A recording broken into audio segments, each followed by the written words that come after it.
हाय दोस्तों, आप सभी का आपके अपने चैनल लक्ष्य फाउंडेशन में सभी का स्वागत है। जैसा कि इसके पहले सेशन में हमने त्रिकोणमिति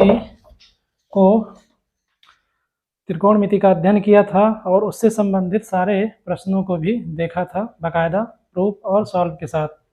तो आइए, हमारा आज से एक नेक्स्ट सेशन चल रहा है मेंसुरेशन का। ठीक है, वैसे तो मेंसुरेशन का दायरा बहुत ज़्यादा है, परंतु हम केवल केवल और केवल हाई स्कूल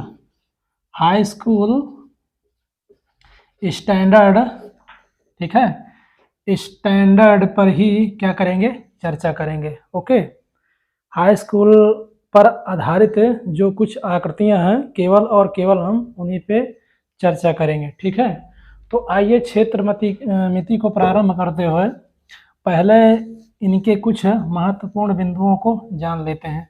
देखिए, ये जो क्षेत्र मिति या मेंसुरेशन टॉपिक है, इसको जानने के लिए या जानने से पहले, इसके क्वेश्चनों को सॉल्व करने से पहले इसके मूल तथ्यों को हमें समझना पड़ेगा। यदि आपको इसके मूल तथ्य नहीं समझ में आएंगे या आप नहीं जानेंगे तो क्वेश्चनों को सॉल्व करने में आपको बहुत परेशानियां आने वाली है। ठीक है, तो आइए चलते हैं। क्षेत्र मिति को पढ़ने से पहले देखिए, क्षेत्र मिति का 2 डिपार्टमेंट होता है। ठीक है, कितने डिपार्टमेंट होते हैं? 2 डिपार्टमेंट होते हैं। कौन कौन से भैया होते हैं? कौन कौन से होते हैं सर जी? देखिए भैया, एक होता है 2D डायमेंशनल 2D डिपार्टमेंट और एक होता है 3D department. Okay, 2D department को गुरुजी क्या कहते हैं? हाँ भैया, 2D डिपार्टमेंट को हम क्या बोलेंगे? 2D two dimensional.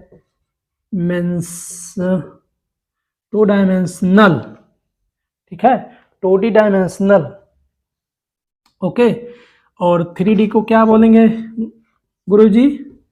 इसको भैया हम बोलेंगे 3 डायमेंशन भैया बोलेंगे। ठीक है, 2D डायमेंशन और 3 डायमेंशन। गुरुजी इसको हिंदी में भी लिख दीजिए। हाँ भैया, इसको हिंदी में क्या बोलेंगे? त्रिविमीय। 2 डायमेंशन को हम क्या बोलेंगे? त्रिविमीय। और 2D डायमेंशन को क्या बोलेंगे? 2 विमीय। ठीक है, 2 विमीय। देख लीजिएगा भैया,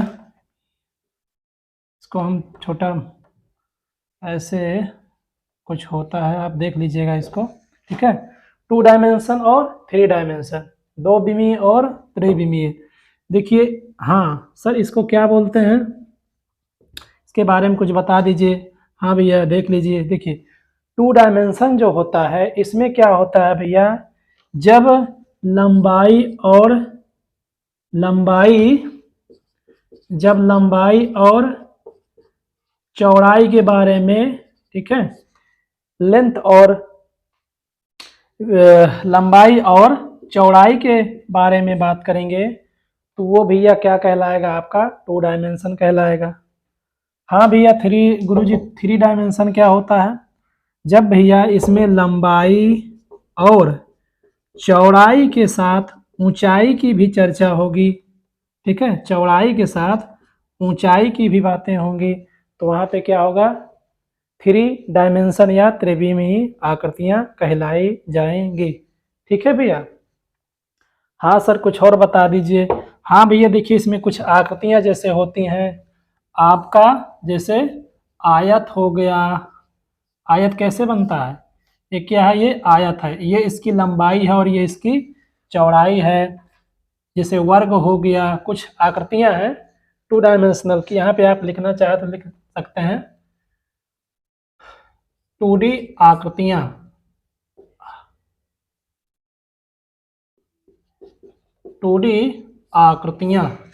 ठीक है, वर्ग हो गया। वर्ग में क्या होता है? सभी भुजाएं बराबर होती। वर्ग हो गया, सारी चर्चा हम करेंगे। पहले इसकी इसका कुछ व्यू बना लेते हैं अपने माइंड में, हमें पढ़ना क्या क्या है और ये 2D और 3D में डिफरेंस क्या होता है। ठीक है, दोनों अलग अलग चीज़ें हैं। आयत हो गया, वर्ग हो गया, और आपका भैया त्रिभुज, त्रिभुज को भी नहीं छोड़ेंगे, इसको भी हम पकड़ के रखेंगे। और आपका वृत्त हो गया, ये ऐसे बनता है। ठीक है, सारी ये आकृतियाँ किस में आती हैं, 2D डायमेंशन में आती हैं। और 3D में क्या गुरुजी आता है, हाँ 3D में हमें पढ़ना क्या क्या है, हाई स्कूल स्तर पर हमें पढ़ना क्या क्या है। जैसे सर जी इसमें क्या आएगा आपका, इसमें आपका घन हो गया, घनाभ हो गया, सर जी गोला हो गया, सर जी बेलन पढ़ेंगे, बिल्कुल पढ़ेंगे सर। और आपका शंकु हो गया, और क्या इसमें हमें पढ़ना है, छिन्नक, शंकु का, ये शंकु का कटा हुआ, इसकी चर्चा तो बाद में हम करेंगे। शंकु अर्थात शंकु छिन्नक, शंकु छिन्नक। ठीक है सर जी, जी गुरु जी। तो आपका ये 2D में 2 डायमेंशन और 3 डायमेंशन, द्विविमी त्रिविमी में आपका क्या हो गया, ये डिफरेंस हो गया, अंतर हो गया। अर्थात 2 विमी आकृति कैसी होती, जिसमें लंबाई और चौड़ाई की बात हो। देखिए लंबाई, और जैसे आपका ये बोर्ड है, आपको ये बोर्ड दिख रहा है ना, ये बोर्ड क्या है, इसकी क्या दिख रही है, चौड़ाई दिख रही है, और ये इसकी लंबाई है। ठीक है, तो ये क्या है आपका 2 डायमेंशन फिगर आपका बनेगा, या 2 डायमेंशन जो है बोर्ड, ये बोर्ड आपको 2 डायमेंशन में माना जाएगा। जैसे कि मैं आपको पढ़ा रहा हूँ, आप मुझको हर एंगल से देख सकते हैं। ठीक है, तो मैं क्या हूँ, मैं 3D हूँ। ठीक है, मैं 3D डायमेंशन में ही माना जाऊंगा। ओके, तो ये रहा क्षेत्रमिति के कुछ महत्वपूर्ण बिंदु और पहलू। देखिए आपका घन क्या होता है, जैसे आपने चाक का डब्बा हो देखा होगा, चाक का डब्बा देखा होगा, तो वो घन कहलाएगा। आप सभी के घर में संदूक होगा। ठीक है, सभी के घर में संदूक होगा, यदि आपने उसको सही से न देखा हो तो जाके देख लीजिएगा, कुछ ऐसे बना होगा, ऐसे कुछ बना होता है। यहाँ पे कुंडा लगा होता है और इसको आप खोलते हैं ऐसे, एक पृष्ठ इधर होता है, एक पृष्ठ ऐसे होता है, ये सामने होता है, और ये वाला डिपार्टमेंट जो है ये पीछे वाला है। और ये जमीन में जहाँ धार रखा होता है, ये संदूकिया ना भैया, ये सरफेस में धरा होता है ना, रखा होता है, तो ये वाला डिपार्टमेंट ये वाला हो गया। और आपका गोला तो जानते ही हैं, जो गेंद होती है, फुटबॉल होती है, ये सारे क्या होते हैं, गोला में गिना जाता है। जैसे आपकी ये गेंद हो गई, और आपका गोला हो गया या फुटबॉल हो गया। ओके, ऐसे फुटबॉल होती है, फुटबॉल को भी आप देख लीजिए। ये सारे क्या हो गए, 3 डायमेंशन आकृतियाँ हो गई। हाँ, बेलन हो गया, जैसे आपके घर के पास कोई ड्रम हो, सिलेंडर हो। ठीक है, जैसे ड्रम होता है, इसमें पानी भरा जाता है, लोहे वाला या प्लास्टिक वाला, ऐसे कुछ बना होता है। ठीक है, तो ये क्या होता है, बेलनाकार आकृतियाँ होती हैं। शंकु क्या होता है, आप किसी न किसी के बर्थडे में जरूर गए होंगे, उस बर्थडे में देखा होगा, जिसका बर्थडे होता है या अन्य जिसके जो उनके फ्रेंड यार होते हैं, उन सभी के सर पर कुछ ऐसी आकृति आपने देखी होगी। ये कुछ ऐसे बर्थडे वाली जो टोपी होती है ना भैया, वो शंकु ही उसको बोला जाता है, वो शंकु की आकृति होती है। ठीक है, उसे हम शंकु बोलते हैं, ऐसी आकृति को हम शंकु बोलेंगे। तो ये हमारा क्षेत्रमिति का एक बेसिक सा प्रोफार्मा हो गया। तो हम इसको तो बाद में पढ़ेंगे, इसको 3 डायमेंशन को हम पहले चर्चा करेंगे। ठीक है, इसका थोड़ा दायरा ज़्यादा है और इसमें और आकृतियां हैं, और सभी देखिए दायरा चाहे जितना बड़ा हो, हम सारे टॉपिक को कवर करेंगे, पर उससे पहले हम 3 डायमेंशन को पढ़ेंगे। ठीक है, तो ये क्षेत्रमिति का कुछ इंट्रोडक्शन था। पसंद आया हो तो प्यारा सा कमेंट ज़रूर करिएगा और साथ में चैनल को सब्सक्राइब भी करते रहिएगा भैया, ठीक है। देखिए संख्या बढ़ाइए और हमारी मेहनत आपको अच्छी लग रही हो तो इसको अधिक से अधिक ऐसे बच्चों के पास शेयर करिए जो बेचारे कोचिंग नहीं कर पाते हैं, उन सभी का फ़ायदा हो जाएगा, भला हो जाएगा, ठीक है। तो ये रहा क्षेत्र मिति। तो आइए क्षेत्र मिति के कुछ महत्वपूर्ण पहलुओं पे हम चर्चा करेंगे। देखिए क्षेत्र मिति को आप को पढ़ना है तो क्षेत्र मिति के कुछ जो मूल बिंदु हैं उसको हमें पहले जानना होगा। अगर आप नहीं जानेंगे तो क्वेश्चन कैसे सॉल्व करेंगे भाई, रटना नहीं है हमको, हमें समझना है और समझ के चलना है। ओके, अभी बहुत लड़ाइयाँ लड़नी है तो आप पहले से ही तैयार रहिए। जैसे इसके कुछ महत्वपूर्ण बिंदु हैं, जैसे इस पे मैं चर्चा कर ले रहा हूँ, वैसे सभी लोग पढ़े होंगे, देखे भी होंगे इसको, और जो पढ़े होंगे तो अच्छी बात है, दोबारा पढ़ लेंगे तो और अच्छी बात है, और जिन्होंने अभी तक रटा है उनका और क्लियर हो जाएगा, और जो समझ के पढ़े होंगे तो बहुत बढ़िया है बात है। तो आइए चलते हैं। जैसे आपका क्षेत्रफल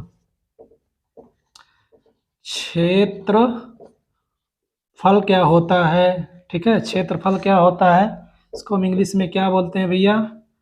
हाँ गुरुजी, एरिया बोलते हैं, ठीक है, हाँ गुरुजी। और आपका आयतन क्या हो गया? आयतन गुरुजी वॉल्यूम हो गया, इसको गुरुजी शायद वॉल्यूम बोलते हैं ना, हाँ वॉल्यूम बोलते हैं। और आपका भैया परिमाप क्या होता है? परिमाप गुरुजी इसको, हाँ इसको परिमाप को भैया हम परिधि भी बोलते हैं, इसको यहाँ लिख ले रहा हूँ मैं, परिधि भी बोलते हैं, समझ लीजिएगा कुछ डिफरेंस हो इधर उधर। परिमाप या इसको हम पेरीमीटर, ठीक है, परिमाप या परिधि भी बोलते हैं इसको। कब परिमाप बोलेंगे और कब परिधि बोलेंगे इसकी चर्चा हम करेंगे। देखिए थर्ड पॉइंट क्या हो गया आपका सर जी? थर्ड पॉइंट क्या हो गया? आयतन, क्षेत्रफल, आयतन, परिमाप और परिधि, बस सॉरी। देखिए पहले इसके बारे में थोड़ा हम देख लेते हैं। देखिए क्षेत्रफल क्या होता है? क्षेत्रफल क्या होता है? क्षेत्रफल क्या होता है सर? हाँ सर जी, देखिए सर, जब दो लंबाइयाँ, जैसे लंबाई और चौड़ाई का हम क्या कर देंगे, गुणा कर देंगे, तो गुरुजी हमारा क्या बन जाएगा? ये क्षेत्रफल बन जाता है, ठीक है। आयतन क्या होता है? और आयतन हमेशा किन आकृतियों का होता है? देखिए जो आयतन होता है वो क्या होता है? एल, बी और एच।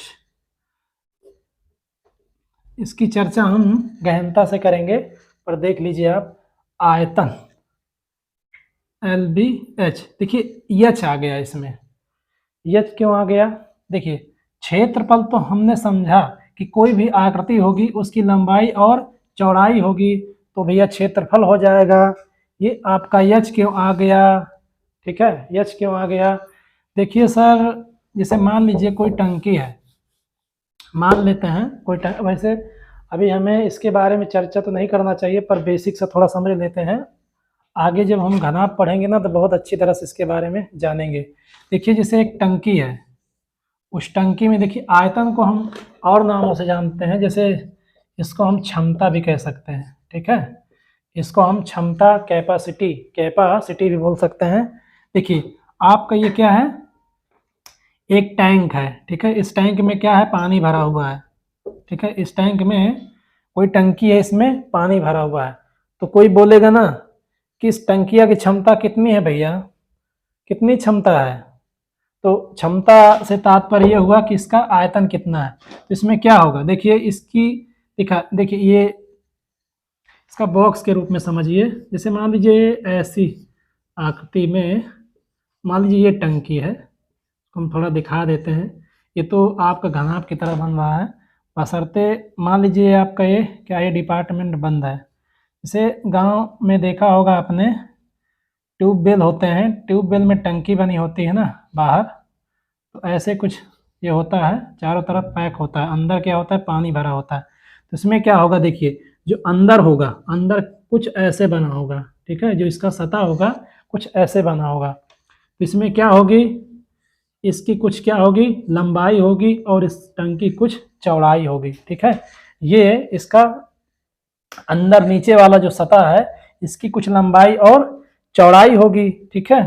तो सर ये तो सतह की बात हो गई जी गुरुजी, और इसकी साथ में ऊंचाई भी होगी इस टंकी की।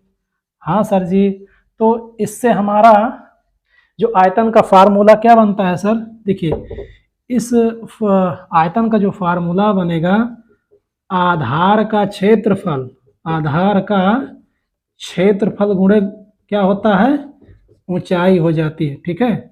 जब त्रिविमीय जो आकृतियों की हम चर्चा करेंगे उसमें जहां पर, ठीक है, जिस भी आकृति का हम आयतन निकालेंगे ये हमारा क्या होता है, मूल फार्मूला होता है, इसे हम मूल फार्मूला बोलते हैं, मूल सूत्र। ये हमारा आयतन का मूल सूत्र होता है। जो भी आकृति आएगी उस आकृति के आधार पर यहाँ पे हम उस आकृति का क्षेत्रफल रखेंगे, ठीक है। बाकी वो आकृति कैसी है, त्रिविमीय आकृति है तो उसकी कुछ ना कुछ तो ऊंचाई जरूर होगी। यदि ऊंचाई नहीं होगी तो वो क्या कहलाएगा, आयत, मतलब क्षेत्रफल में, सॉरी, वो क्षेत्रफल में गिनी जाएगी, अर्थात लंबाई और चौड़ाई के रूप में गिनी जाएगी। यदि उसका नाम भैया क्षमता या आयतन देना है, यदि आयतन बन रही है तो उसका कुछ न कुछ, यदि त्रिविमीय आकृति है तो जमीन पे रखेंगे उसको, या किसी सतह पे रखेंगे, या टेबल पे रखेंगे, या मेज पे रखेंगे, कहीं ना कहीं तो रखेंगे ना, तो वो क्या करेगी, स्थान तो घेरेगी ही। तो उस आकृति का कुछ न कुछ क्षेत्र होगा, ठीक है, और उसकी कुछ न कुछ ऊंचाई होगी। इसलिए हम तो इस तरह से उस आकृति का ये आयतन हो जाएगा, ठीक है। कोई भी आकृति हो सकती है, आपका शंकु हो सकता है और बेलन हो सकता है, ठीक है, ये आपका, तो इसका आप नोट डाउन कर सकते हैं। तो इसकी चर्चा हम, हाँ देखिए हमारा क्या हो गया, ये परिमाप हो गया, ठीक है। हाँ, परिमाप क्या होता है सर, तो सर जी ये परिमाप हमारा जो होता है, परिमाप, देखिए इसके नाम से ही क्या पता चल रहा है, परिमाप मतलब चारों ओर माप। देखिए कोई भी आकृति होगी, ठीक है, वैसे ये 2D आकृति में गिना जाता है, ये क्या होता है, परिमाप और परिधि, ये 2D आकृति में गिना जाता है, पर यहाँ पर भी आप समझ लीजिए इसके बारे में। देखिए परिमाप या पेरीमीटर का मतलब ये होता है कोई भी आकृति हो, जैसे 2D में जैसे आपका क्या हो गया, आयत हो गया या वर्ग हो गया, ठीक है, वर्ग या आयत हो गया, या आपका चतुर्भुज हो गया, समांतर चतुर्भुज हो गया, जो अन्य आकृतियां होती हैं इनकी कुछ ना कुछ क्या होती हैं, भुजाएं होती हैं। तो इन भुजाओं का, अर्थात इन सभी आकृतियों की जो कुल भुजाएं होती हैं, अर्थात जैसे हम वर्ग का भैया जैसे परिमाप निकालना चाहें तो वर्ग की सभी भुजाएं क्या होती हैं, बराबर होती हैं, ठीक है। तो वर्ग का परिमाप क्या होगा, वर्ग का हमारा जो परिमाप होगा, इसकी कुल भुजाओं का क्या होगा, कुल भुजाओं का योग क्या कहलाएगा, इसका परिमाप कहलाएगा, ठीक है। परिमाप का मतलब ये होता है कि कोई भी जो दो विमीय आकृतियां होती हैं, उन आकृतियों की सभी भुजाओं को जब जोड़ दिया जाता है तो क्या बन जाता है, वो परिमाप बन जाता है, ठीक है। तो ये रहा हमारा या परिमाप या पेरीमीटर, ठीक है। ये परिधि क्या होती है, देखिए परिधि शब्द किस में यूज होगा, वृत्त में होगा, ठीक है। तो वृत्त की परिधि क्या होती है, वृत्त की जो परिधि होती है 2πr होती है। ये कैसे आती है, जब हम 2D आकृतियां पढ़ेंगे, 2D आकृतियों का अध्ययन करेंगे तो वहाँ पे 2D डायमेंशनल, 2D ये क्या बोलते हैं, परिधि की बात वहाँ पे हम करेंगे। ठीक है, तो आइए चलते हैं कुछ अन्य बिंदुओं के बारे में। हमारा सेशन जो कि क्षेत्रमिति चल रहा है, क्षेत्रमिति की कुछ मूल बातें थी और अन्य मूल बातों की भी हम चर्चा करेंगे जो इस पर आधारित होंगे। ठीक है, जैसा कि हमने आयतन को समझा या क्षेत्रफल को समझा। क्षेत्रफल क्या होता है? ऐसी आकृतियां जिनमें लंबाई और चौड़ाई होगी वो क्षेत्रफल में गिना जाएगा। ठीक है, और ऐसी आकृतियां जिनका कुछ आधार होगा। ठीक है, जैसे आपका मान लीजिए कोई बॉक्स हो गया, या मान लीजिए कोई बेलन हो गया, या कोई बॉक्स हो गया, या कोई टंकी हो गई। ठीक है, इस टंकी में क्या है, पानी भरा हुआ है और मैंने जैसे कि इसकी चर्चा भी की कि इसकी सतह की जो जो आकृति कुछ ऐसे होगी, आयताकार हो सकती है या वर्गाकार, कुछ भी हो सकती है। तो ये ऐसे ही, मैं इसको बोर्ड पे नहीं दिखा सकता, पर आप कल्पना करिए कि कोई ये टंकी है। ठीक है, इस टंकी में कुछ ऊंचाई, कुछ या दूरी तक क्या है, पानी भरा हुआ है। या वैसे भी अगर पानी भी नहीं होगा तो इसकी क्षमता कुछ ना कुछ तो होगी ना पानी भरने की। तो चारों तरफ से क्या होगा, दीवारों से क्या होगा, ऐसे बना होगा। तो ये जमीन की सतह से कुछ ना कुछ इसकी आकृति होती है, सॉरी ऊंचाई होती है ना। तो और इसकी इसका जो सतह होता है ये वर्गाकार भी हो सकता है, ऐसे कुछ है, अर्थात आयताकार या वर्गाकार कुछ भी हो सकता है। तो इसके सतह का कुछ ना कुछ तो क्षेत्र होगा ना, ये क्षेत्रफल तो होगा ही कुछ ना कुछ। क्या उसमें, ये लंबाई हो गई, ये चौड़ाई हो गई, तो ये क्या हो गई, इसके सतह का क्षेत्रफल हो गया। और साथ में जो इसकी ऊंचाई होगी इसका भी हम इसमें क्या कर देंगे, गुणा कर देंगे।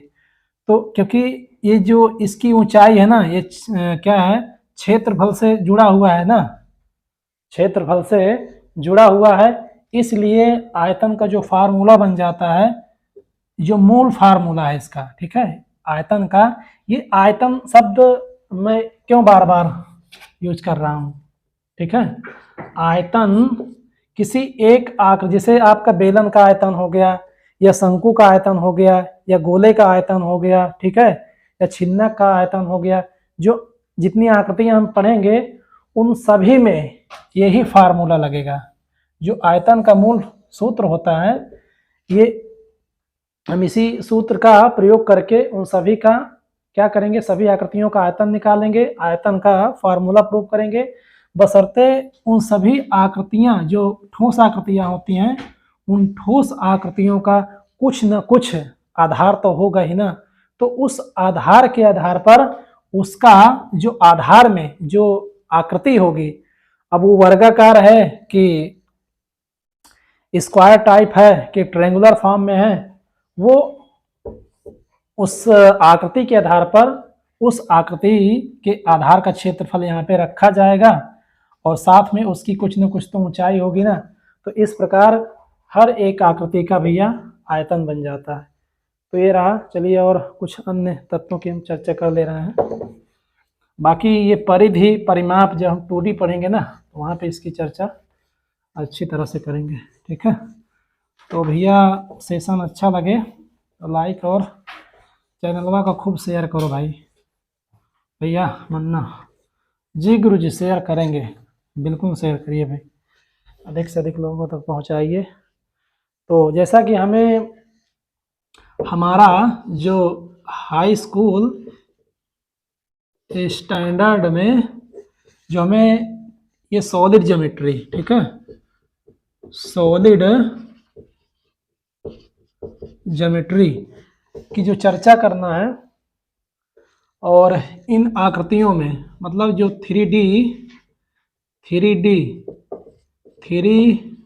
डायमेंशन में जो आकृतियां पढ़ना है, उन आकृतियों में हमें क्या क्या पढ़ना है, किन किन आकृतियों को पढ़ना है, हमें घन के बारे में जानना है और घनाभ को पढ़ना है, और गुरु जी क्या पढ़ना है भैया, बेलन पढ़ना है, घर वाला बेलन नहीं पढ़ना है, ठीक है, जो घर में जिससे रोटी सेकी जाती है उसको नहीं पढ़ना है, ठीक है, और शंकु पढ़ना है, और शंकु का छिन्नक, देखिए छिन्नक ये कोई अलग से नहीं होता है, छिन्नक, शंकु का छिन्नक पढ़ना है। और भैया हमें क्या पढ़ना है, गोला पढ़ना है, गोला। देखिए शंकु का छिन्नक कोई अलग डिपार्टमेंट नहीं होता है, ये शंकु का ही डिपार्टमेंट है। ओके, शंकु का जो ऊपरी स्तर होता है उसको काट दिया जाता है तो भैया शंकु छिन्नक बन जाता है।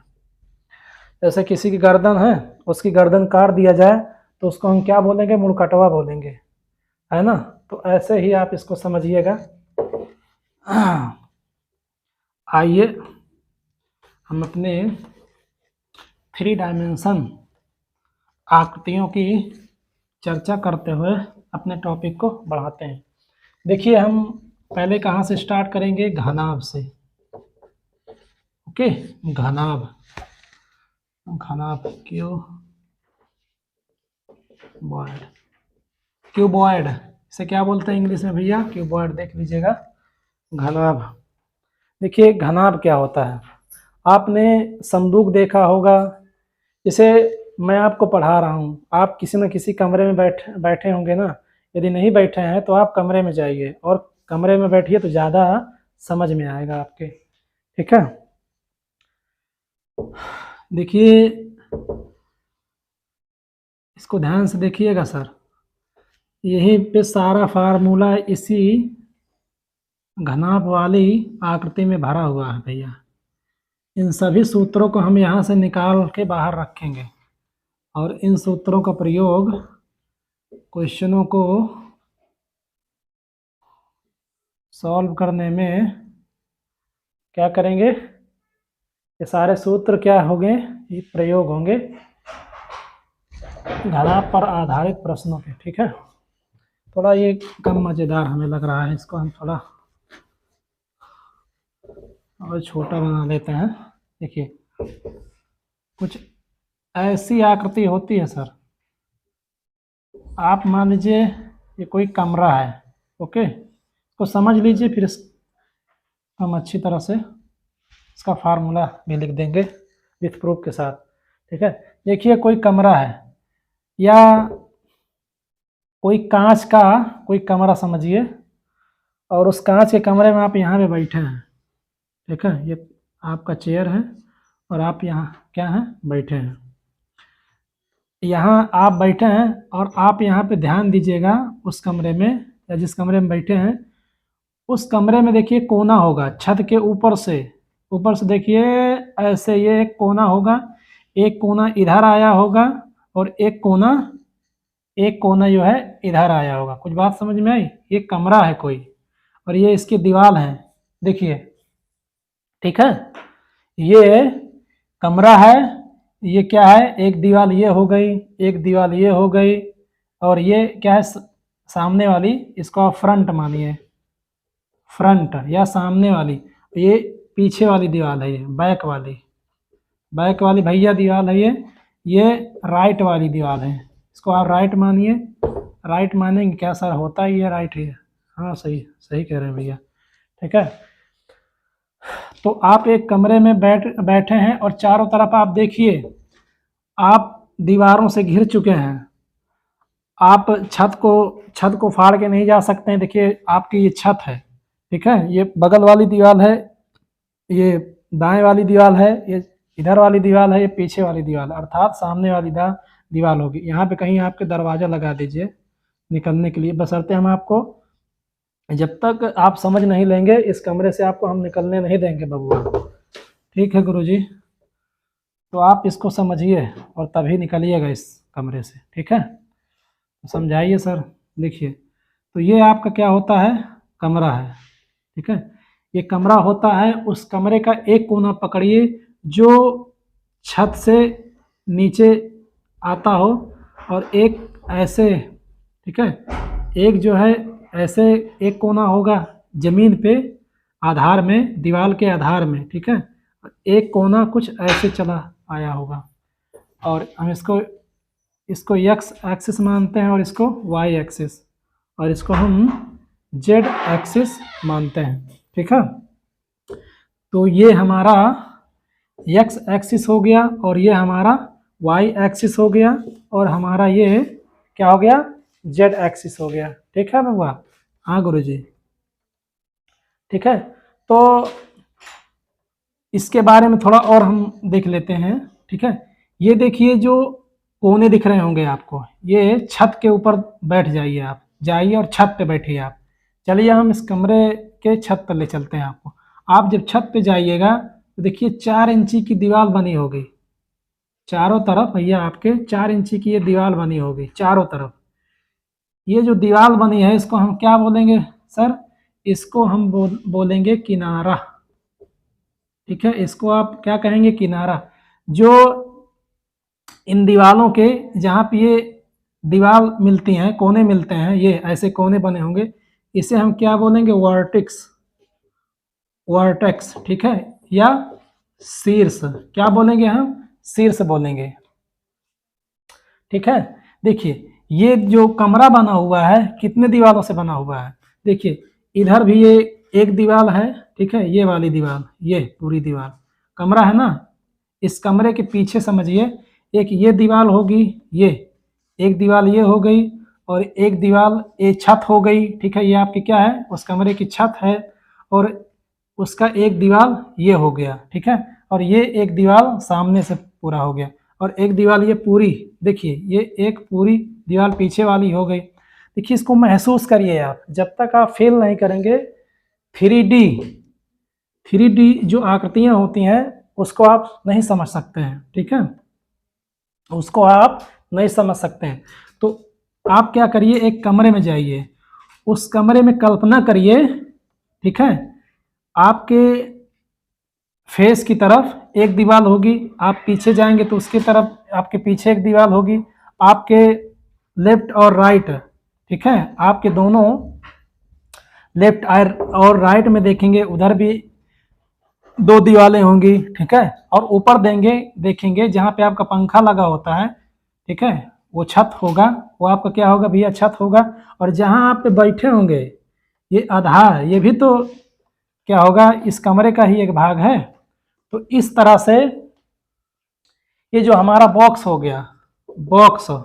ठीक है, ये जो हमारा बॉक्स है, हमारा जो कमरा था, ठीक है, ये कमरा को हम अपनी मैथ की भाषा में क्या बोलते हैं? घनाभ बोलते हैं।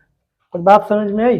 देखिए कमरा हो गया, कमरा जो है उसका आधार कैसा होगा? आयताकार होगा, आयताकार, तभी वो घनाभ होगा भैया। अगर वर्गाकार होगा तो घनाभ नहीं कहलाएगा। और माचिस की डिब्बी हो गई, या संदूक हो गया, संदूक हो गया। ठीक है, या माचिस की डिबिया, डिबिया समझिएगा। ठीक है, माचिस की डिबिया हो गई, संदूक हो गया, कमरा हो गया। हाँ, इन सभी के जो आधार होंगे क्या होने चाहिए? आयताकार, आयताकार होने चाहिए, आयताकार। तभी वो क्या हो जाएगा भैया? वो घनाभ में गिना जाएगा। ओके, तो ये बात समझ में आई। हाँ, इसके बारे में हम कुछ चर्चा कर रहे थे कि ये किनारा, इस बिंदु को हम क्या बोलेंगे? ये आपका वर्टेक्स, शीर्ष इसे बोला जाता है।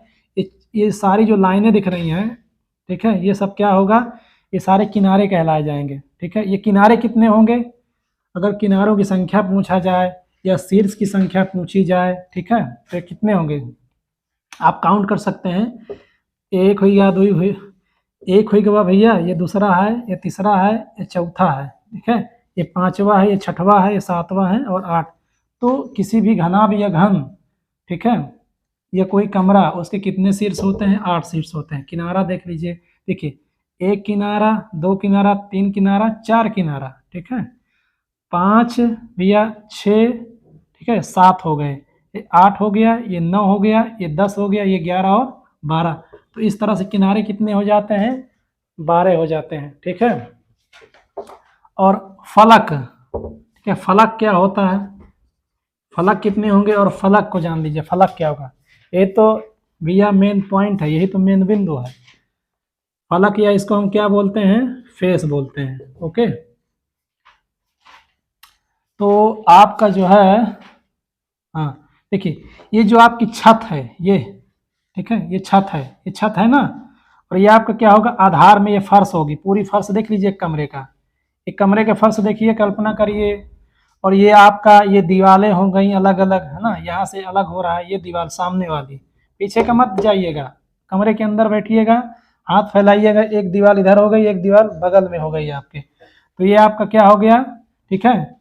और सामने वाला एक दीवार आपका पीछे वाला, और आपका ये दीवार, ये सामने वाला दीवार और पीछे वाला दीवार, तो ये क्या कहलाएंगे भैया, ये सारे क्या होते हैं, फलक।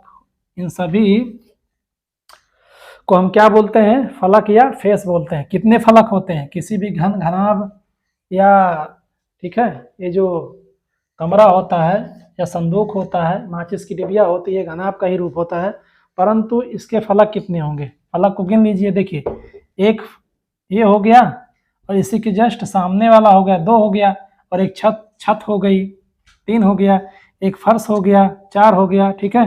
ये सामने वाला, ऐसे कल्पना करिए कमरे के, एक बगल में हो गया, ठीक है, एक इधर आप हाथ फैलाएंगे तो ये आपको देखिए दिख रहा है, परंतु इसी के जस्ट सामने ये वाला, ये लाइन देखिए, ये लाइन देखिए, ये लाइन देखिए, ठीक है। तो एक सामने वाला हो गया 4, और एक आपका ये 5, और ये कितना हो गया 6, तो कितने फलक होते हैं, 6 होते हैं, ठीक है। समझ में आई बात। एक दीवार ये हो गई, एक दीवार वो हो गई भैया। देखिए, एक दीवार ऐसे, आप मान लीजिए किसी कमरे में होंगे, ऐसे कुछ खड़े होंगे, जैसे मैं किसी कमरे में हूँ, तो मेरे सामने एक दीवार होगी, मेरे पीछे एक दीवार होगी, और जहाँ पे एक ये बोर्ड लगा हुआ है, एक दीवार ये है, और एक दीवार मेरे जस्ट क्या है, बाएं हाथ में है, बाएं हाथ की ओर है, और ये फर्श हो गया, और ये सॉरी, ये फर्श पे मैं खड़ा हूँ, और मेरे जस्ट ऊपर क्या है, वो उसका इस कमरे का छत हो गया, ठीक है। तो इस तरह से कितने फलक हो गए, देखिए फर्श, ठीक है, फर्श के ही आकृति का आपका क्या होगा, छत होगा, ठीक है।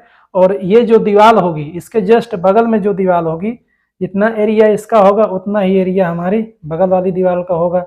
हमारे सामने वाली जो दीवार है, जितना एरिया इस दीवार का होगा उतना ही एरिया इसके जस्ट सामने वाली दीवार को होगा। इस तरह से भैया हमारे ये कितने फलक हो गए, 6 फलक हो गए।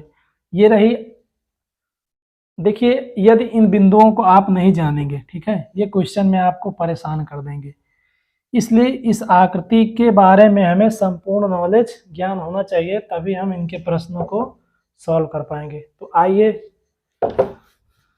हम इनके बारे में चर्चा कर लेते हैं। देखिए, मजा ना आए तो आप कमेंट जरूर करिएगा, और जो कमियां हैं उन कमियों को आप बताइए, और हम पूरी कोशिश करेंगे कमियों को हटाने की, ठीक है। तो आइए, देखिए हमारा जो घनाभ होता है, हमारा ये जो भैया क्या है, घनाभ है, ये हमारे हाई स्कूल वाले बच्चे ध्यान से देखिएगा, बहुत काम आने वाला है, इसको दिमाग में बैठा लीजिएगा। हमारा क्या है, घनाभ है, क्या है, घनाभ, संदूक मान लीजिए, कोई आपके घर में कोई संदूक हो तो उसको जाके देखिएगा ध्यान से, कुछ ऐसी बनी होगी वो, ओके। कुछ भैया आपके घर की जो संदूक होगी, हमारे घर की तो संदूक इसी तरह की है, उसमें यहाँ ऐसे कुछ कुंडा लगा होता है, इसको पकड़ के हम उठाते हैं, ठीक है। तो इस घनाभ का क्या, ये क्या है, इसकी ये क्या है, ये लंबाई है, और इस अर्थात इस घनाभ का जो सतह है उसकी लंबाई क्या है, L है, ठीक है। और जितनी लंबाई ये है उतनी लंबाई इसके ऊपर वाले सतह की होगी, ठीक है। इसकी जो लंबाई L है और चौड़ाई क्या है, हम B ले रहे हैं, और इसकी ऊंचाई हम क्या ले लेते हैं भैया, H, ठीक है। तो घनाभ का जो आयतन होगा, यहाँ पे लिखेंगे हम, घनाभ का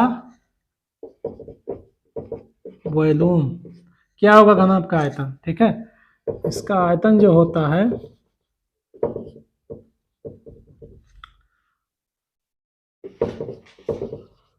बेस एरिया इंटू क्या होता है, height, base area into height, अर्थात आधार का क्षेत्रफल गुणे ऊंचाई होती है। क्या होती है?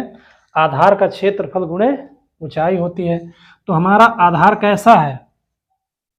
हमारा आधार देखिए कुछ ऐसा होगा, कुछ इस आकृति का होगा, इस आकृति होगा, जिसकी लंबाई l होगी और चौड़ाई b होगी।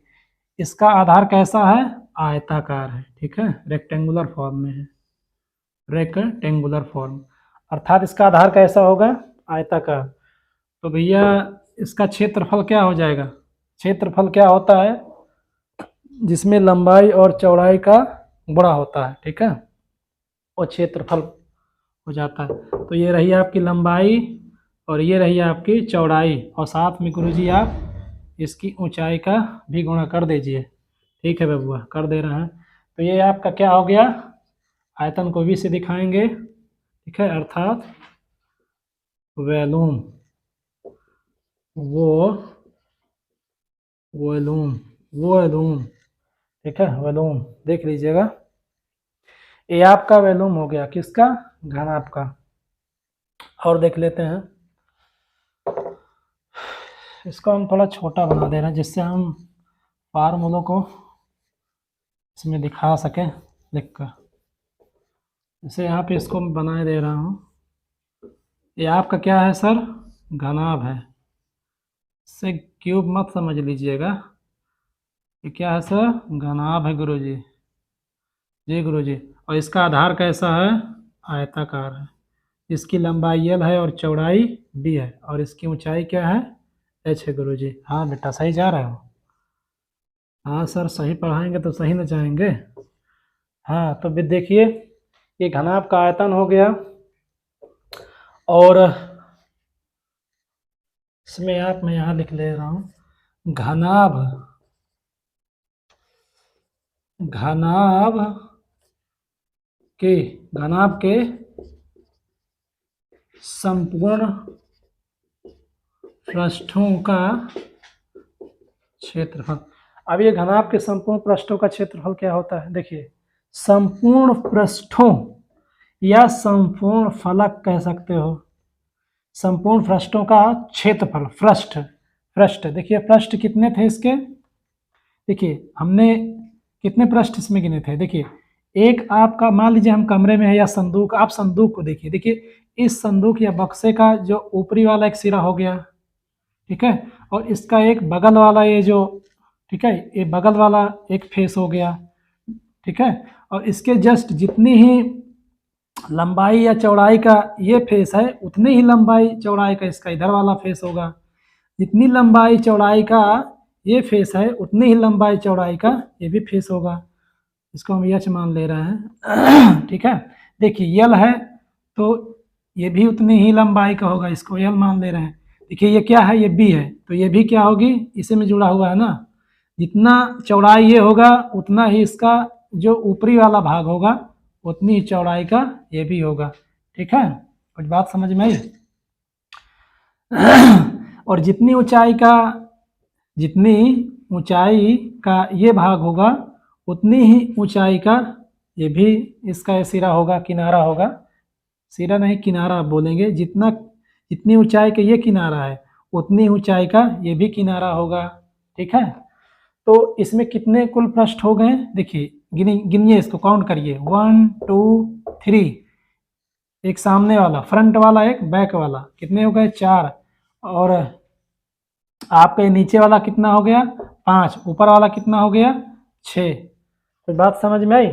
तो कितने, तो संपूर्ण पृष्ठों का क्षेत्रफल, ठीक है। तो जैसे इसका क्षेत्रफल हम निकालेंगे ये नीचे वाले आधार का, तो क्या होगा इसका? L into B. फिर क्या करेंगे? और भैया ये नीचे वाला का क्षेत्रफल हो गया, ऊपरे वाले का क्षेत्रफल कितना होगा? ये भी इतना ही होगा, L इंटू बी प्लस। अब देखिए इस भाग का क्षेत्रफल बताइए, इस भाग का। देखिए इस भाग में क्या है हमारी, जो क्या है, आप इसको चाहे क्या मान लीजिए, चौड़ाई मान लीजिए। चौड़ाई तो वैसे इसके लिए है, बस बसरते हमें इसको इसमें इस आकृति में ध्यान देना है। देखिए ये क्या है, आप इसको ऐसे समझ लीजिए, ऐसे कुछ बना हुआ है, ठीक है। जिसमें आपकी ये चौड़ाई क्या है, बी है, और लंबाई क्या है, एच। ठीक है, तो क्या हो जाएगा, बी इंटू एच। और जितना ही क्षेत्रफल इस भाग का होगा उतना ही क्षेत्रफल क्या होगा, इस भाग का होगा, अर्थात इसके जस्ट सामने वाली। ओके, इसको अलग अलग कर दीजिए, b into H, B into H plus. ठीक है, अब आप सामने देखिए, क्या करेंगे, आप सामने देखिए, ये आपका एच है। ओके, ये आपको दिख रहा होगा, ऐसे ऐसे दिख रहा है ना, इसको हम निकाल लेते हैं, इसको खोल डालते हैं। देखिए, इसकी जो लंबाई हमारी क्या हो जाएगी, आधार की एल हो जाएगी, और इसकी ऊंचाई क्या हो जाएगी, एच हो जाएगी।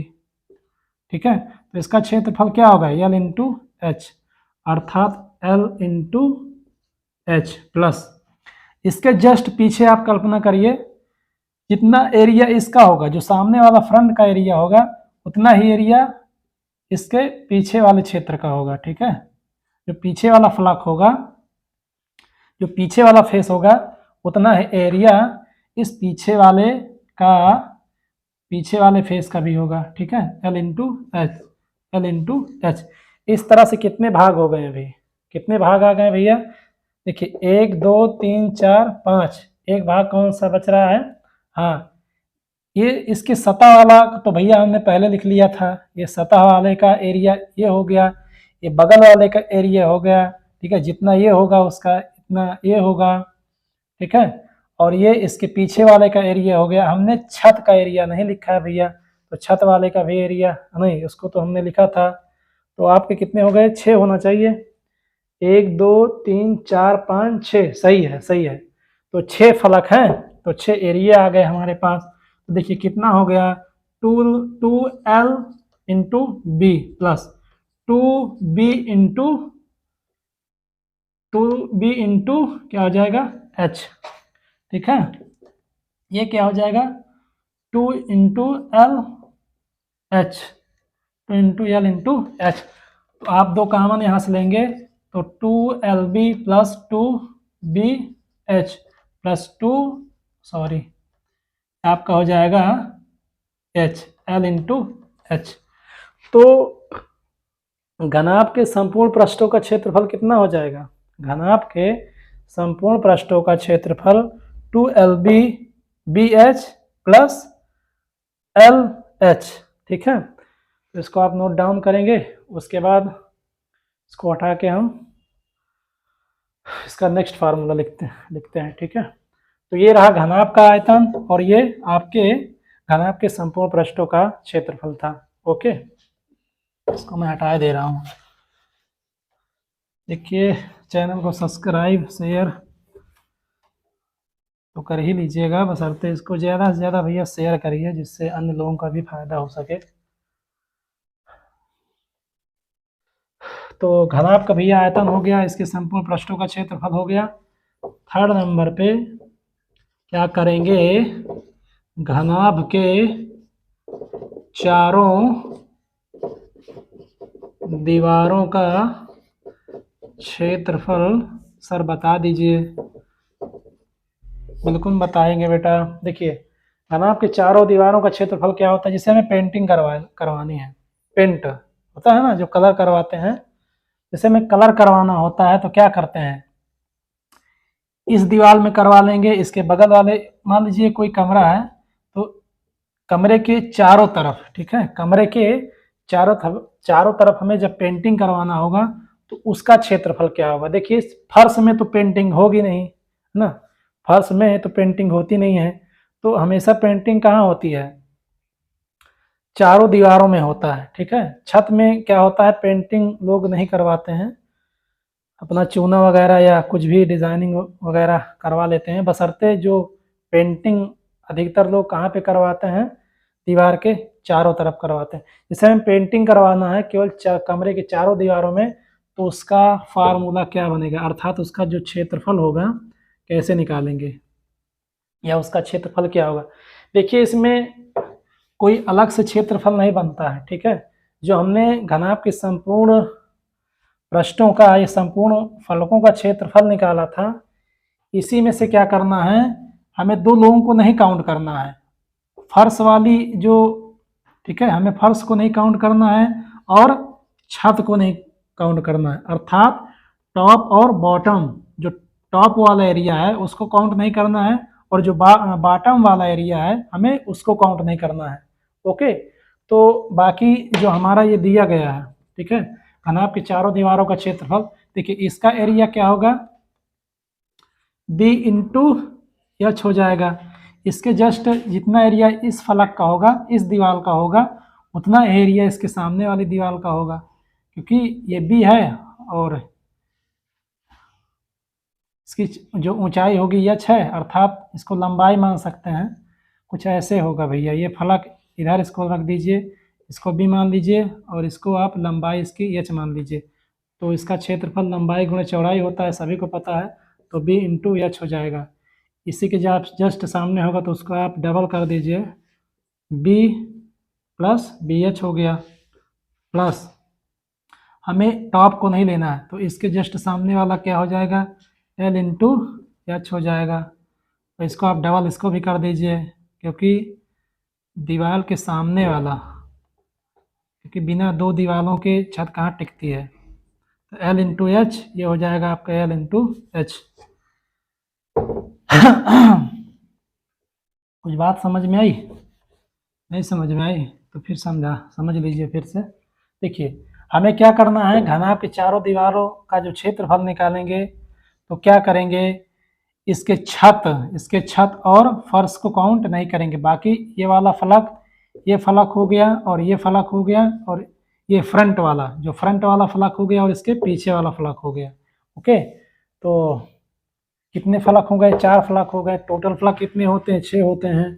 तो कितना हो जाएगा, 2b एच प्लस 2lh, तो क्या हो जाएगा 2bh प्लस 2lh, 2h इसमें से हम क्या कहाँ भैया करेंगे, कॉमन ले लेंगे, 2h क्या बचेगा, bl plus b plus l, या इसको हम लिख देंगे ऐसे और पढ़ा सकते हैं, क्या लिख दीजिए आप इसको, l प्लस b, थोड़ा सुंदर लगेगा, lb नाम लेने में, बशर्ते कोई दिक्कत नहीं है। तो ये हो जाएगा आपका भैया 2HL प्लस बी, ये घनाभ क्यूबॉइड का क्या था, चारों दीवारों का क्षेत्रफल। ये प्रश्न आएगा कि एक व्यक्ति है, वो व्यक्ति एक दीवार का क्या करवाना चाह रहा है, पेंटिंग करवाना चाह रहा है, तो उसको चारों दीवारों को पेंटिंग करवाना है, तो उसका एरिया बताइए या उसमें जो पैसा लगेगा, अगर एक दीवार में पेंटिंग करवाने पर क्या लगता है, 2 रुपए लगते हैं, तो चारों दीवारों को पेंटिंग करवाने में कितने रुपए देना पड़ेगा, सभी लोग काउंट कर लेंगे। अब एक 2 रुपए यार, इतना तो जोड़ ही सकते हो ना, क्या यार, इसको भी हमें बताना पड़ेगा। तो ये रहा घनाभ की दीवारों का क्षेत्रफल।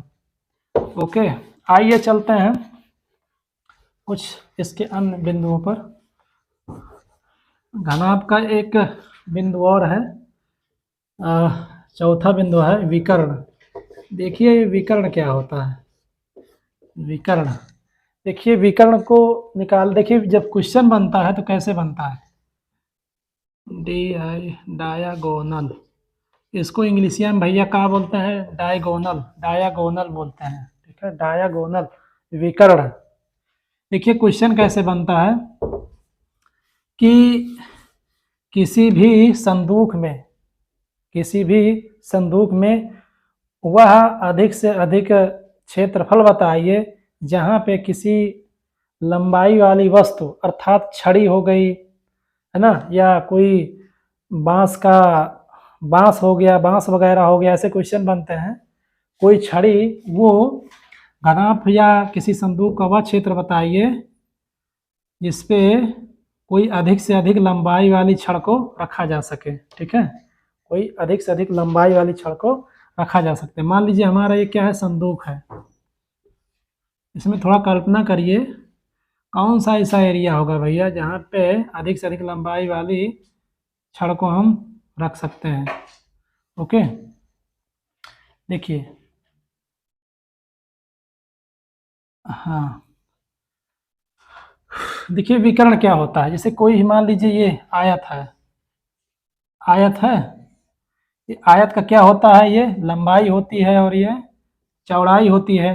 जैसे हमें इसका विकर्ण निकालना है तो इसका विकर्ण क्या होगा, इसका विकर्ण जो होता है, जो इसका विकर्ण होता है इस आयत का ये शीर्ष, इस शीर्ष से लेकर इस शीर्ष को यदि ऐसे मिला दिया जाए तो हमने पढ़ा होगा, वैसे पढ़े नहीं तो देख लेंगे, जब 2D डायमेंशनल वाली आकृतियाँ पढ़ेंगे तो ये इसका क्या होता है, विकर्ण होता है।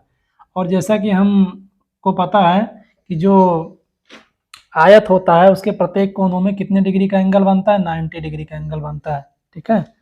तो इसमें हम क्या करेंगे, विकर्ण को निकालने के लिए आप इसको डी मान लीजिए। देखिए ये क्या बन रहा है, यहाँ पाइथागोरस प्रमेय लगाएंगे तो ये क्या निकलेगा, यहाँ से ये निकलेगा D square equal L square plus B square. तो डी इक्वल क्या हो जाएगा आपका, रूट में L square plus B square. Okay, तो आप यहाँ थोड़ा सा ध्यान केयर करेंगे। देखिए ये बॉक्स है, तो बॉक्स का सबसे लंबा वाला जो कोना है, जो लंबी वाली जो जगह होगी, देखिए इस कोने से आप सोचिए, कल्पना करिए, इस कोने से आप चाहे तो ऐसे रख दीजिए, ये वाला कोना को मिला दीजिए, चाहे तो आप यहाँ से लेकर इस कोने में रख दीजिए छड़ को, ठीक है, और चाहे तो इस कोने से लेकर इस कोने में रख दीजिए। तो इस कोने से लेकर इस कोने में भी इधर भी एडजस्ट हो जाएगी, ठीक है, इस कोने से इस कोने में रखेंगे इधर भी एडजस्ट हो जाएगी, इस कोने से इस कोने में रखेंगे तो इधर से भी एडजस्ट हो जाएगी, इस कोने से इस कोने में रखेंगे तो इधर से भी एडजस्ट हो जाएगी। तो इस तरह से हम कितने कोनों में रख सकते हैं, कितने प्रकार से रख सकते हैं, 1 2 3, ठीक है। कुल 3 कोनों में, 3 कोने, देखिए जो कोने होंगे वो समान लंबाई के होंगे। मैं इसको इसलिए बता रहा हूं कि इस छड़ को आप इन कोनों में, ये ऐसे कोने होंगे, कोई भी संदूक या कमरा या घनाभ की घनाभाकार जो आकृति होगी, यही वो कोना होगा जिस कोने में हम अधिक से अधिक लंबाई वाली छड़ को रख सकते हैं।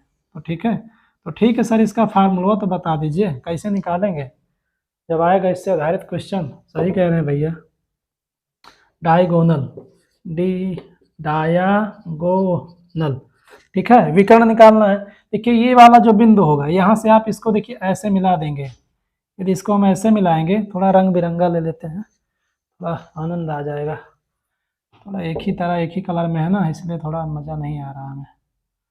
देखिए खेलते हैं इससे, टेढ़ा हो जा रहा है तुम भैया, तुम टेढ़ा काहे हो जा रहे हो, सीधे रहो ना।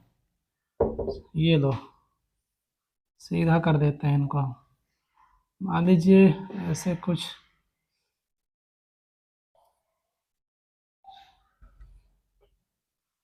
ये कुछ ऐसे होगा, मान लीजिए कुछ ऐसा बॉक्स है, तो यही वो कोना होगा, ये वाला, ठीक है, यही वो कोना होगा जहाँ पे अधिक से अधिक लंबाई वाली वस्तु को हम रख सकते हैं, ठीक है। तो इसको जैसे हम यहाँ से मिला देते हैं, ये को यहाँ से ऐसे मिला देते हैं, को समझ में बात आ रही है ये क्या बन रहा है। देखिए इसको हम ऐसे कर दे रहे हैं, ऐसे कर दे रहे हैं, कुछ समझ में आ रही होगी ना ये बात। ओके, ये जो छत का ये वाला पॉइंट है, यहाँ से लेकर दूसरे छत के, दूसरे छोर के छत के ये वाले पॉइंट में, यदि इसको हम मिलाएंगे और इसके आधार से, इसके आधार से, देखिए इसका आधार कैसा होता है, आयताकार है। किसी भी घनाभ का जो आधार हमारा होता है वो कैसा होता है, ये बनाया तो है भैया, ये ऐसे होगा, इसका जो आधार होगा ऐसा होगा। तो ये जो ये भुजा है इसकी, ठीक है, ये हमें कुछ ऐसे संपूर्ण त्रिभुज के रूप में बनकर बाहर निकल आ रहा है, ऐसे बन के कुछ आ रहा है, ठीक है। तो ये वाली जो भुजा है, ये वाली, ठीक है, गुरु जी आप फिर कलुआ कर दिए हैं, ये लीजिए लाल बना दे रहे हैं भैया, कलुआ, बहुत एलर्जी हो रही है, ठीक है। तो आपका देखिए ये कुछ ऐसी आकृति बन रही है, आपका समकोण त्रिभुज बन रहा है। ठीक है, तो इसका आधार कैसा है, आयताकार है। तो ठीक है, ये आयत का भैया विकर्ण हो गया। तो ये जो यहाँ पे जो आपको दिख रही है ना, ये इसकी भुजा, अर्थात ये जो कुछ लाइन दिख रही है, तो वो वाली लाइन ही हम इसको यहाँ पे रख दिए हैं। ये किसकी लाइन थी, अर्थात ये आयताकार या आयत का हमारा विकर्ण था। तो यहाँ पे इसकी वैल्यू कितनी होगी, इसको ए मान लीजिए, इसको बी मान लीजिए, इसको सी। तो ये हमारे आयत का जो विकर्ण निकल के आया था, ये कितना आया था, इस भुजा की लंबाई हो जाएगी L square plus B square हो जाएगा। ठीक है, और ये इस भुजा को हमने, ये भुजा क्या होती है, ये यच होता है, इसको आप यच रख लीजिए। ठीक है, और हमें इसको निकालना है, अर्थात इस भुजा को हमें निकालना है। तो निकाल दीजिए। देखिए सर, ये क्या है हमारा विकर्ण, अर्थात डी इक्वल डायागोनल, डायगोनल। ठीक है, डायगोनल क्या हो जाएगा, डायगोनल, इसे आप मान लीजिए डी है भैया, का है परेशान कर रहा है। तो ये हो जाएगा आपका डी स्क्वायर। ठीक है, तो क्या हो जाएगा, डी स्क्वायर इक्वल, इसको अभी हटा दीजिए। तो डी स्क्वायर इक्वल क्या हो जाएगा आपका, आधार का क्षेत्रफल ये आपका 90 डिग्री है। ओके, ये आपका 90 डिग्री है, तो क्या हो जाएगा बी सी, अर्थात L square plus B square plus H square. क्या हो जाएगा आपका डी स्क्वायर इक्वल, जब इसका आप क्या करेंगे, स्क्वायर कर रहे हैं भैया, तो ये अंडर रूट जो है पूरे का है, तो आपका ये क्या हो जाएगा, यहाँ से हट जाएगा, रूट अंडर रूट हट जाएगा, तो क्या आ जाएगा L square plus B square plus H square. ठीक है, तो डी इक्वल क्या हो जाएगा आपका, ये डायगोनल कितना आया, ये स्क्वायर हटेगा तो उधर चला जाएगा, तो आपका ये L square plus B square plus H square. तो डायगोनल कितना होता है घन आपका भैया, root L square plus B square plus H square. ठीक है, ये आपके घनाभ का क्यूबॉइड का विकर्ण रहा। ठीक है मेरे हाई स्कूल वालों मुन्नू, ठीक है, ये आपका डायगोनल रहा। तो जितने मेरे भाई और बंधु, मेरी बहनें हैं, वो सभी इसको नोट कर लेंगी। इसके बाद हम इसका नेक्स्ट सेशन प्रारंभ करते हैं। ठीक है, तो हमारा ये घनाभ का क्या रहा, विकर्ण रहा। तो ये घनाभ के लगभग सारे बिंदुओं को हमने देखा, हमने घनाभ के आयतन को देखा, और इसके विकर्ण को देखा, इसके चारों दीवारों का क्षेत्रफल देखा, और संपूर्ण पृष्ठों का क्षेत्रफल देखा। और जो हमारा नेक्स्ट जो वीडियो होगा क्यूबॉइड घन पे आधारित होगा। ठीक है, देखिए आप इसको करते रहिए, पढ़ाते रहिए, और इससे संबंधित क्वेश्चनों को सॉल्व करने में मज़ा तभी आएगा जब इन आकृतियों के बारे में आप गहनता से अध्ययन कर लेंगे। ठीक है, तब तक के लिए धन्यवाद और नमस्कार। हाँ, चैनल को लाइक करिए, सब्सक्राइब करिए और शेयर अधिक से अधिक करिए भैया।